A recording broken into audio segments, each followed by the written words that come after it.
Hello friends, welcome back to my channel. दोस्तों, कैसे हैं आप सभी। उम्मीद करती हूँ आप सभी अच्छे होंगे।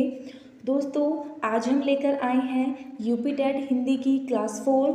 दोस्तों, क्लास 1 में हमने वर्णमाला की बात की थी और क्लास 2 में हमने स्वरों के बारे में पढ़ा था और क्लास 3 में हमने व्यंजनों के बारे में पढ़ा था। दोस्तों, अगर आपने अभी तक ये तीनों क्लासेस नहीं देखी हैं तो आप हमारे चैनल पर जाकर ज़रूर देखिएगा। इन तीनों क्लासेस का लिंक आपको इसी वीडियो के नीचे डिस्क्रिप्शन बॉक्स में मिल जाएगा। आज का हमारा टॉपिक है स्वर, जिसमें हम पढ़ेंगे आयोगवाह, अनुस्वार, विसर्ग, अनुनासिक, अर्धस्वर एवं आगत स्वर। तो चलिए आज की क्लास को स्टार्ट करते हैं। दोस्तों, आज की क्लास की शुरुआत हम एक क्वेश्चन के साथ करते हैं और इस क्वेश्चन का आंसर आप मुझे कमेंट सेक्शन में ज़रूर बताइएगा। दोस्तों, ये ऐसा क्वेश्चन है जो आपके माइंड में भी कई बार आया होगा जब आप कोई पैराग्राफ लिखते हैं या जब आप कोई आर्टिकल पढ़ते हैं या जब आप कोई आर्टिकल लिखते हैं। देखिए दोस्तों, मैं आपको बता देती हूँ आपको इस क्वेश्चन का आंसर किस तरह से देना है। तो देखिए दोस्तों, गई और गई इन दोनों शब्दों का उच्चारण सेम ही है, लेकिन इनको लिखा अलग अलग तरीके से गया है। यहाँ पर य का प्रयोग किया गया है और यहाँ पर ई का प्रयोग किया गया है। इसी तरह से जाएंगे जाएंगे दोनों का उच्चारण सेम है, लेकिन लिखा अलग अलग तरीके से गया है। तो दोस्तों, आप मुझे कमेंट करके बताएंगे कि इन दोनों में से कौन सा सही होता है। इस क्वेश्चन का आंसर आपको इसी क्लास में मिल जाएगा। तो प्लीज़ दोस्तों, क्लास में एंड तक बने रहिएगा और हमें कमेंट करके ज़रूर बताइएगा कि आपको ये क्लास कैसी लगी। दोस्तों, अगर आपको ये क्लास पसंद नहीं आती है तो भी आप हमें कमेंट करके ज़रूर बताइएगा। तो चलिए दोस्तों, अब हम अपने टॉपिक्स की ओर चलते हैं। हमारा सबसे पहला टॉपिक है आयोगवाह। तो चलिए समझते हैं। जिन वर्णों के उच्चारण में वायु की पर्याप्त मात्रा होती है, जिसके कारण है जैसी ध्वनि स्पष्ट दिखती है, उन्हें आयोगवाह कहते हैं। आयोगवाह वो होते हैं जिनमें है की ध्वनि स्पष्ट दिखाई देती है और वायु की पर्याप्त मात्रा होती है, उन्हें हम आयोगवाह कहते हैं। जैसे मैंने यहाँ पर एक शब्द लिखा, इस शब्द को हम क्या उच्चारित करते हैं, इस शब्द को हम पढ़ते हैं प्रातः। तो देखिए, यहाँ से है की भी ध्वनि निकलती है और नाक के द्वारा वायु की पर्याप्त मात्रा भी होती है। तो इन्हें हम क्या कहते हैं, आयोगवाह कहते हैं। आगे देखिए, हिंदी में आयोगवाह की संख्या 2 होती है। पहले होती है अनुस्वार अंग एवं दूसरी होती है विसर्ग अ। आयोगवाह वर्ण होते हैं। आयोगवाह 2 प्रकार के होते हैं। पहला होता है अनुस्वार, तो अनुस्वार का चिन्ह ये होता है, और दूसरा होता है विसर्ग, जिसका चिन्ह इस प्रकार होता है। तो चलिए दोस्तों, अब हम आगे इनको अच्छे से समझ लेते हैं। देखिए दोस्तों, आयोगवाह ना तो पूर्ण रूप से स्वर होते हैं और ना ही पूर्ण रूप से व्यंजन होते हैं। तो दोस्तों, ये line paper point of view से बहुत इम्पोर्टेंट है। तो इस पॉइंट को समझने से पहले हमें ये समझना होगा कि स्वर क्या होते हैं और व्यंजन क्या होते हैं। सबसे पहले हम समझते हैं स्वर क्या होते हैं। तो देखिए, इनका उच्चारण बिना किसी अन्य वर्ण की सहायता के किया जाता है। तो देखिए दोस्तों, स्वर क्या होते हैं, जिनके उच्चारण में हमें किसी अन्य वर्ण की सहायता की आवश्यकता नहीं पड़ती। जैसे मैंने बोला ए, तो देखिए ए को बोलने में हमें किसी अन्य वर्ण की आवश्यकता नहीं पड़ी। तो देखिए दोस्तों, हिंदी वर्णमाला में स्वरों की संख्या 11 होती है और इन 11 स्वरों को बोलने में हमें किसी भी अन्य वर्ण की सहायता की आवश्यकता नहीं पड़ती है। अब हम समझते हैं व्यंजन क्या होते हैं। तो देखिए, इनका उच्चारण स्वर वर्णों की सहायता से किया जाता है। तो देखिए दोस्तों, व्यंजन वर्णों की संख्या 33 होती है। इन 33 व्यंजनों में से आप कोई भी वर्ण बोलते हैं तो देखिए उसमें आपको स्वर वर्ण की आवश्यकता होती है। जैसे मैंने बोला कै, कै का उच्चारण किया गया तो कै के साथ में एक ध्वनि निकली। वो ध्वनि क्या निकली? ए ध्वनि निकली। आप भी साथ में दोस्तों उच्चारण करके देखिए। तो देखिए जब आप कै बोलते हैं तो कै के साथ में आ की ध्वनि भी निकलती है। दोस्तों ए क्या है? ए क्या है? ए है एक स्वर वर्ण। तो व्यंजन वो होते हैं जिनका उच्चारण स्वर वर्णों की सहायता से किया जाता है। तो चलिए दोस्तों अब हम अपने इस पॉइंट को समझते हैं कि अयोगवाह पूर्ण रूप से स्वर क्यों नहीं होते और पूर्ण रूप से व्यंजन क्यों नहीं होते। तो चलिए दोस्तों आगे बढ़ते हैं। तो अब हम समझते हैं अयोगवाह पूर्ण रूप से स्वर एवं व्यंजन क्यों नहीं होते हैं। तो देखिए दोस्तों अयोगवाह दो प्रकार के होते हैं। पहला होता है अनुस्वार, दूसरा होता है विसर्ग। आप मुझे एक बात बताइए, अनुस्वार और विसर्ग के चिन्हों का प्रयोग आप बिना किसी वर्ण के कर सकते हैं? जैसे मैंने यहाँ पर लिखा, मैंने यहाँ पर अनुस्वार का चिन्ह बना दिया और यहाँ पर विसर्ग का चिन्ह बना दिया। तो क्या आप इन्हें बिना किसी वर्ण के उच्चारण कर सकते हैं? ऑफकोर्स दोस्तों आप इनका उच्चारण बिना किसी वर्ण के नहीं कर सकते हैं। तो देखिए दोस्तों सबसे पहले हम अनुस्वार चिन्ह का प्रयोग करके एक शब्द लिखते हैं। जैसे मैंने यहाँ पर ये शब्द लिखा, तो दोस्तों आप इस शब्द का उच्चारण क्या करेंगे? आप इस शब्द का उच्चारण करेंगे अंश। देखिए दोस्तों इस अनुस्वार के चिन्ह ने किस प्रकार की ध्वनि दी? न की ध्वनि दी। यानी कि जब हमने अनुस्वार के चिन्ह का प्रयोग वर्णों के साथ किया तो इसका एक अलग ही उच्चारण निकल के आ गया। इसी तरह से अब हम विसर्ग के चिन्ह का प्रयोग करके एक शब्द लिखते हैं। मैंने यहाँ पर विसर्ग के चिन्ह का प्रयोग करके ये शब्द लिखा। अब आप इस शब्द का उच्चारण क्या करेंगे? प्रातः। यानी कि इसमें से है की ध्वनि निकलती है। तो देखिए दोस्तों ये विसर्ग का चिन्ह किसकी ध्वनि निकाल रहा है की। यानी कि जैसे ही हमने अनुस्वार और विसर्ग के चिन्हों का प्रयोग वर्णों के साथ मिलाकर किया, वैसे ही इन दोनों चिन्हों को उच्चारित किया गया। आई होप दोस्तों आपको ये बात क्लियर हो गई होगी। तो चलिए दोस्तों अब हम इसको आगे समझते हैं। तो देखिए दोस्तों जिन वर्णों का प्रयोग हमने अनुस्वार और विसर्ग को समझने के लिए किया था, तो देखिए दोस्तों हमने किया था आ और शा का। तो देखिए दोस्तों अगर हम इन दोनों वर्णों का उच्चारण अलग करते हैं, जब हमने ए का उच्चारण किया तो ए के उच्चारण में हमें किसी अन्य वर्ण की आवश्यकता नहीं पड़ी। तो दोस्तों ये क्या हो गया? ये हो गया स्वर। तो देखिए दोस्तों अब हम श का उच्चारण करते हैं। तो देखिए जब हमने स का उच्चारण किया तो स के उच्चारण में ए की ध्वनि भी निकली। ये क्या हो गया? ये हो गया यहाँ पर व्यंजन। तो देखिए दोस्तों अयोगवाह में स्वर और व्यंजन दोनों का गुण पाया जाता है।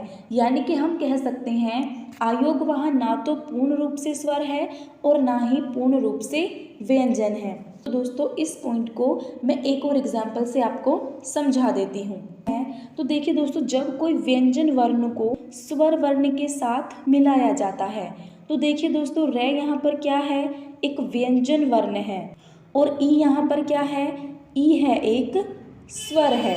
तो देखिए दोस्तों जब किसी व्यंजन वर्ण को एक स्वर के साथ मिलाया जाता है तो स्वर वर्ण किसको उच्चारित कर देते हैं? व्यंजन वर्ण को।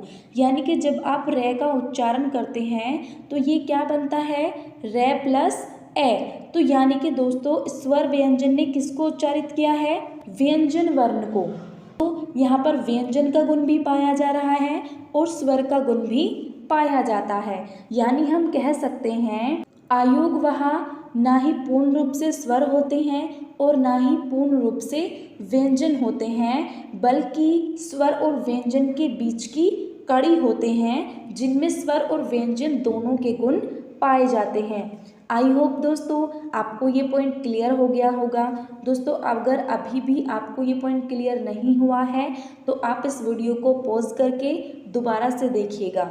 चलिए दोस्तों अब हम आगे बढ़ते हैं। दूसरा टॉपिक है हमारा अनुस्वार।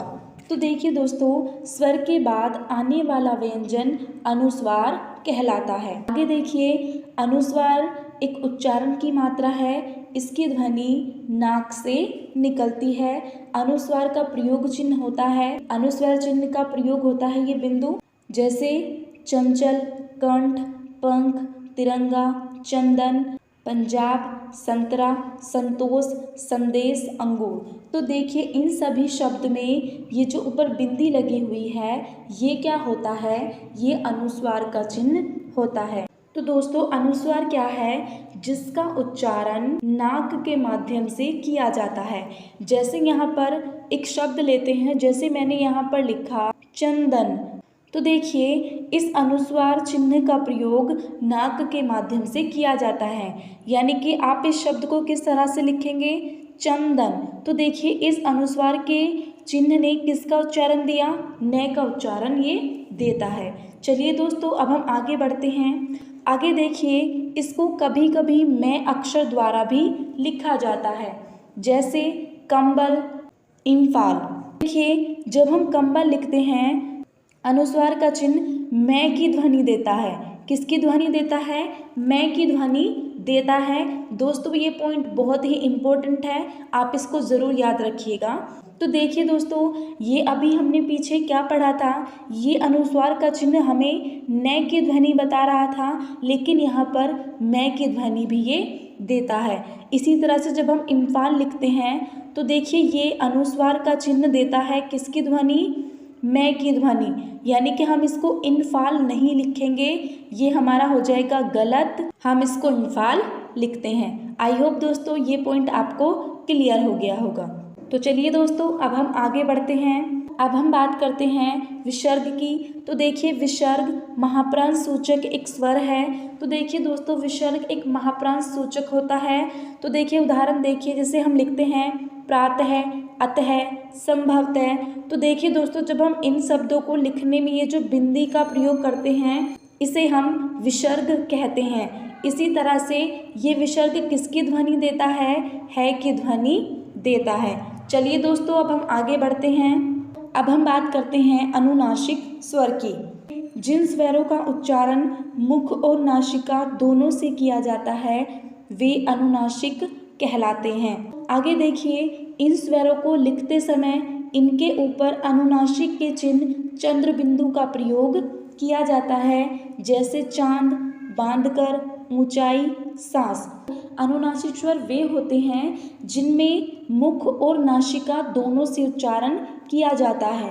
जैसे मैंने यहाँ पर एक शब्द लिखा सांस, तो देखिए दोस्तों ये जो चंद्र बिंदु है इसकी ध्वनि निकलेगी नाक से और इसकी ध्वनि सांस की ध्वनि निकलेगी मुख से, तब जाकर आप इस वर्ड को बोल पाएंगे। ये चंद्र बिंदु क्या होता है, एक अनुनासिक स्वर होता है। जब हम इन स्वरों को लिखते हैं तो इनमें अनुनासिक चंद्र बिंदु का प्रयोग करते हैं। जैसे यहाँ पर लिखा है चांद, बांधकर, ऊंचाई, सांस, तो इन सभी में चंद्र बिंदु का प्रयोग किया गया है। चलिए दोस्तों अब हम आगे बढ़ते हैं। आगे हम बात करते हैं अर्ध स्वरों की। अर्ध स्वर के उच्चारण में जिह्वा स्वरों के उच्चारण की तुलना में अधिक ऊपर की ओर उठती है, किंतु इतनी ऊपर तक नहीं पहुंच पाती कि वायु मार्ग अवरुद्ध कर सके। हिंदी वर्णमाला में य और व अर्ध व्यंजन होते हैं। सॉरी दोस्तों ये व्यंजन नहीं है, ये स्वर है। हिंदी वर्णमाला में य और व अर्ध स्वर होते हैं। तो अर्ध स्वर क्या होते हैं, जब आप अर्ध स्वरों का उच्चारण करते हैं तो आपकी जीभ ऊपर उठती है, लेकिन इतनी ऊपर नहीं उठती है कि वो वायु मार्ग अवरुद्ध कर सके। यानी कि जब आप य का उच्चारण करते हैं तो आपकी जीभ ऊपर उठती है, लेकिन वायु मार्ग को अवरुद्ध नहीं कर पाती, उन्हें हम अर्ध स्वर कहते हैं। य और व अर्ध स्वर दो होते हैं। दोस्तों इस पॉइंट में काफ़ी बच्चों को कन्फ्यूजन रहता है, कहीं कहीं पर अर्ध स्वरों की संख्या 4 बताई जाती है, य, र, ल, व। दोस्तों ये पॉइंट बिल्कुल गलत है। अर्ध स्वरों की संख्या 2 होती है, जो 2 होते हैं य और व होते हैं। चलिए दोस्तों अब हम आगे बढ़ते हैं। तो देखिए दोस्तों मैंने आपसे क्वेश्चन पूछा था गई और गई, जाएंगे, जाएंगे, मैंने ये दोनों क्वेश्चन आपसे पूछे थे। तो देखिए दोस्तों एक बात यहाँ पर आप ध्यान से समझिएगा, ये दोनों ही वर्ड सही होते हैं। तो जैसा कि मैंने आपको बताया था, इनका उच्चारण तो सेम ही होता है, लेकिन इनको लिखा अलग अलग तरीक़ों से जाता है। जैसे कहीं पर इस तरह से गई लिखा होता है, तो कहीं पर इस तरह से गई लिखा होता है। देखिए दोस्तों, इनमें इन दोनों वर्णों का अंतर क्यों होता है? तो देखिए दोस्तों, अर्धस्वर का अर्थ क्या होता है? अर्धस्वर का अर्थ होता है यानी कि जिनमें आधा स्वर का प्रयोग किया गया हो। तो देखिए दोस्तों, यहाँ पर जाएगा, तो देखिए दोस्तों, अर्धस्वर कौन कौन से होते हैं? य और वै होते हैं।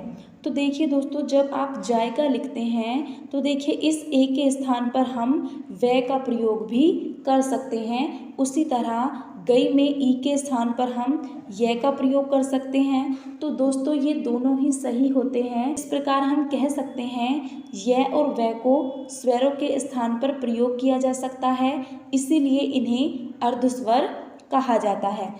आई होप दोस्तों आपको आपके क्वेश्चन का आंसर मिल गया होगा। चलिए दोस्तों, अब हम आगे बढ़ते हैं और अब हम बात करते हैं आगत स्वरों की। तो देखिए, वे शब्द जिनमें अंग्रेजी वर्णमाला का ओ लगा होता है उन्हें आगत स्वर कहते हैं। तो देखिए दोस्तों, आगत स्वर, जैसा कि हमें नाम से ही पता चल रहा है कि ये आए हुए स्वर हैं।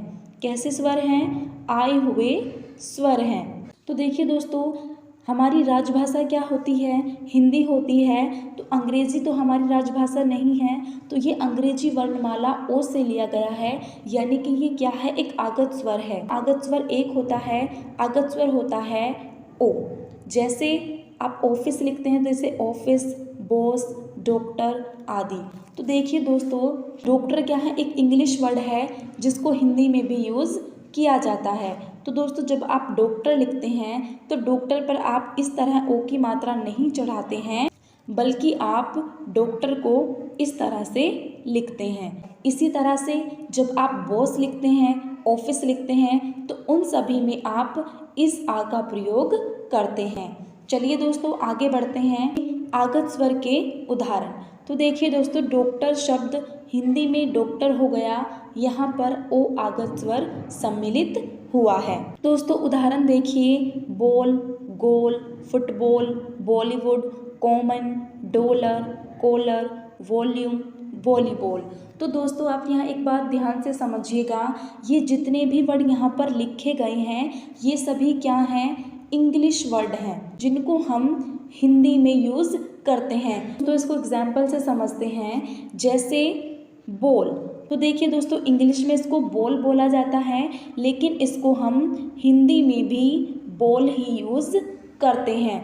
यानी कि तो देखिए दोस्तों, ये ओ का जो चिन्ह आया है, ये क्या है? इंग्लिश वर्णमाला से लिया गया है और ये एक आगत स्वर है।